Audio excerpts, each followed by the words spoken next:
तुझ्या वाचून करमेना. सागर.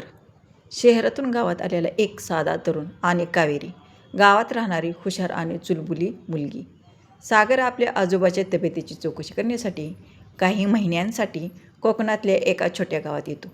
गावाकडचं शांत वातावरण, हिरवीगार शेतं आणि सकाळची कोवळी ऊनं सागरला खूप भावतात.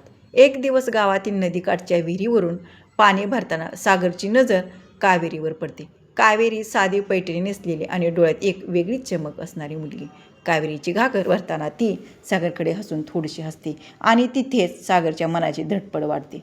पुढे काही दिवसातच दोघांची मंदिरात, नंतर कधी शेतात भेट होऊ लागते. दोघांनाही एकमेकाची सोबती असणे आवडायला लागते. न बोलता ही दोघांमध्ये एक घट्ट नाते निर्माण होते. सागर शहरात वाढलेला असला तरी कावेरीच्या साधेपणाने त्याला वेळ लागली होते. दुसरीकडे कावेरीलाही सागरशिवाय दिवस सुचत नव्हता.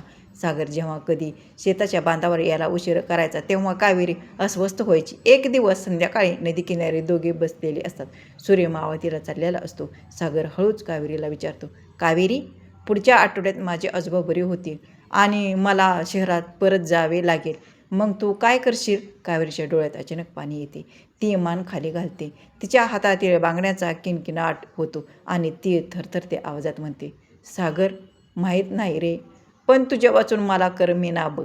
हे ऐकून सागर तिचा हात आपल्या हातात घेतो आणि वचन देतो की तो तिच्यासाठी नक्की परत येईन. सागर शहरात परत येतो. त्याचे मन ऑफिसच्या कामात अजिबात लागत नाही. शहरातल्या गजबजलेल्या रस्त्यावर गाड्यांच्या हॉर्नमध्ये त्याला फक्त कावेरीचा तोच आवाज ऐकू येत असतो, तुझ्या वाचून मला करमेना. तो कावेरीला फोन करण्याचा प्रयत्न करतो, पण गावात नेटवर्क नसल्यामुळे त्याचे बोलणे होऊ शकत नाही. विरहाचे दिवस जड जाऊ लागतात. इकडे गावात कावेरीचीही तीच अवस्था असते. ती रोज नदीकाठी जाऊन सागरची वाट पाहत तासनतास बसून राहायची. तिच्या घरचे तिच्या लग्नाची चर्चा सुरू करतात, ज्यामुळे कावेरी खूप घाबरते. कावेरीच्या लग्नाचा दिवस ठरतो. ती खूप रडते, पण तिच्याकडे कोणताही उपाय नसतो. लग्नाचा मंडप सजलेला असतो. कावेरी नवरीच्या मंडपात डोळ्यात अश्रू घेऊन बसलेली असते. ती मनातल्या मनात देवाकडे प्रार्थना करत असते की सागरने यावे. अचानक लग्नाच्या मंडपामध्ये एक गाडी येऊन थांबते. गाडीतून सागर आणि त्याचे आई वडील उतरतात. सागर थेट कावेरीच्या वडिलांसमोर जातो आणि म्हणतो, काका, मी कावेरी खूप प्रेम करतो. मी शहरात गेलो होतो माझ्या आई वडिलांना मनवायला आणि स्वतःचा नवीन व्यवसाय सुरू करायला, जेणेकरून मी कावेरीला सुखात ठेवीन. मला थोडा उशीर झाला, पण मी तिला माझ्यासोबत घेऊन यायला आलो आहे. कावेरीचे वडील सागरचा प्रामाणिकपणा आणि कावेरीच्या डोळ्यातील प्रेम पाहतात. ते हसून या लग्नाला होकार देतात. त्याच मंडपात कावेरी आणि सागरचे लग्न होते. विदाईच्या वेळी कावेरी सागरच्या खांद्यावर डोके ठेवते आणि कान गोष्ट करते, मी खरं सांगत होते सागर, तुझ्यापासून मला खरंच करमत नसते. सागर हसतो आणि गाडी पुढे निघून जाते. लग्नाचा थाटमाट संपला आणि कावेरी सागरसोबत मुंबईला आली. कोकणातल्या शांत हिरव्यागार निसर्गातून थेट मुंबईच्या गजबजलेल्या सिमेंटच्या जंगलात आल्यावर कावेरी पूर्णपणे हरकून गेली. सुरुवातीचे काही दिवस खूप छान गेले. सागर तिला मुंबईतल्या समुद्रकिनाऱ्यावर गेट ऑफ इंडिया फिरायला घेऊन गेला. पण हळूहळू सागर त्याच्या नवीन व्यवसायात खूप व्यस्त झाला. सागर सकाळी लवकर घराबाहेर पडायचा आणि रात्री उशिरा घरी यायचा.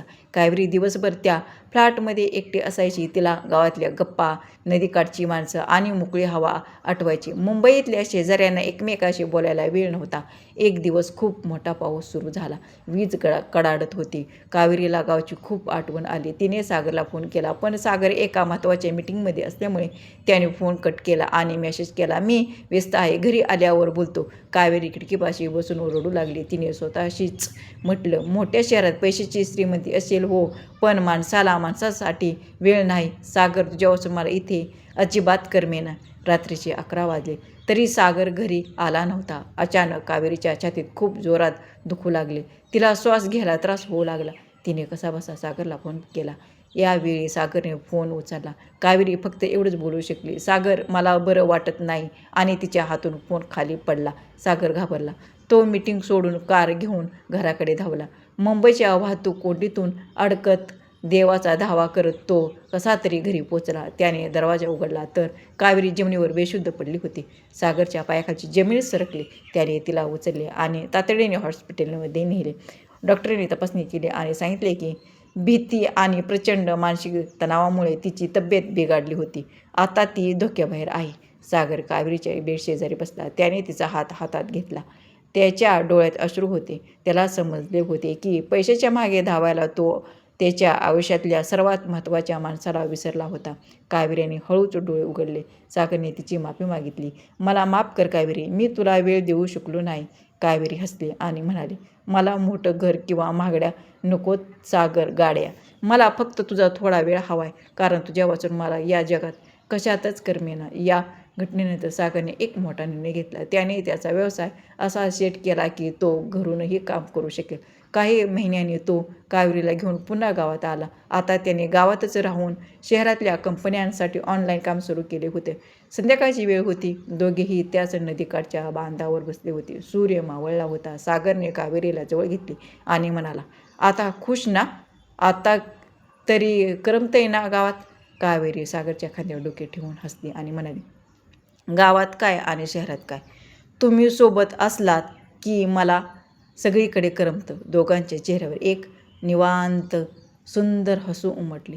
व्हिडिओ कसा वाटला नक्की कमेंट करून सांगा. आवडला असेल तर व्हिडिओ लाईक करा, शेअर करा आणि सबस्क्राईब करा.